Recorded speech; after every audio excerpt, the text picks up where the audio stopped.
আসসালামু আলাইকুম, সবাইকে পবিত্র মাহে রমজানের শুভেচ্ছা। আমরা বলে থাকি রমজান মাসে যদি একটা হেলদি লাইফস্টাইল ফলো করা যায়, আপনি যদি হেলদি খাবার গ্রহণ করতে পারেন, তাহলে কিন্তু আপনার অ্যাসিডিটি, কোষ্ঠকাঠিন্য এই ধরনের সমস্যা দেখা যায় না। রমজান চলে আসলে মূলত যে সমস্যা সবার বেশি দেখা দেয় সেটাই কিন্তু পেট ফাঁপা, গ্যাস্ট্রিক, গলা বুক জ্বালা পোড়া করা এই ধরনের সমস্যাগুলো বেশি হয়। আপনি যদি একটু নিয়ম মেনে ফলো করেন, নিয়ম মেনে খাবার দাবার গ্রহণ করেন, তাহলে কিন্তু আর রমজান মাসে আপনার কোনো ধরনের শারীরিক সমস্যা দেখা যায় না। খুব সুন্দরভাবে আপনি 30টা রমজান পালন করতে পারবেন। তো প্রথমেই বলি ইফতারের কথা। আমরা দেখা যায় অনেকেই রোজা রাখি, রোজা রাখার পরও কিন্তু আমাদের দেখা যায় অ্যাসিডিটির সমস্যা দেখা দেয়, ওজন বেড়ে যায় এই রমজানে। তার প্রধান কারণ কিন্তু এই ইফতার।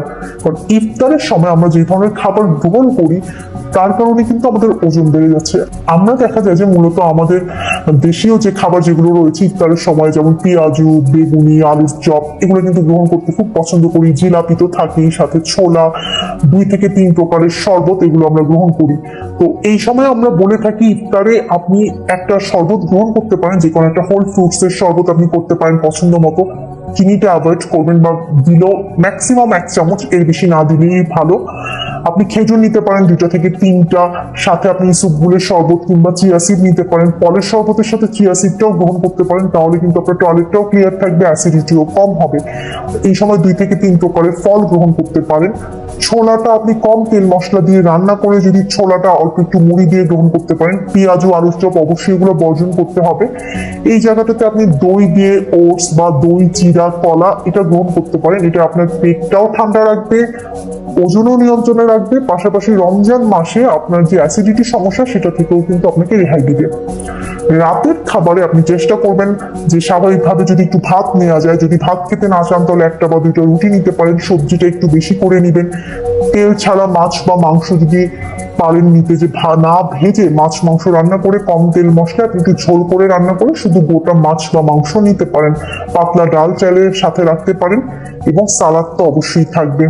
আপনি চেষ্টা করবেন তারাবি নামাজ শেষ করে এসেই রাতের খাবারটা খেয়ে ফেলতে, অথবা সবচেয়ে ভালো হয় যদি রাতের খাবারটা খেয়ে এরপর আপনি তারাবির নামাজটা পড়তে যান, তাহলে এসে আপনি 1 গ্লাস দুধ বা 1 কাপ দই খেয়ে ঘুমিয়ে পড়তে পারেন। সেহরির সময় আপনি চেষ্টা করবেন অবশ্যই ভাত খাওয়ার জন্য। অনেকেই সময় অন্য আইটেম খেতে চায়, আমি সাজেস্ট করি ভাত খাওয়ার জন্য। ভাত খেলে সারাদিন আপনি একটু এনার্জি পাবেন। সাথে অবশ্যই 2-3 কালারের সবজি একসঙ্গে রান্না করে সেটা রাখবেন। মাছ অথবা মাংস রাখতে পারেন, তবে মাছ রাখাই বেটার, এটাতে অ্যাসিডিটি কম হয়। ডাল এবং সালাদ থাকবে। খাওয়ার পরে চেষ্টা করবেন 1টা বা 2টা খেজুর এবং 2 থেকে 3 টেবিল চামচ দই খাওয়ার জন্য।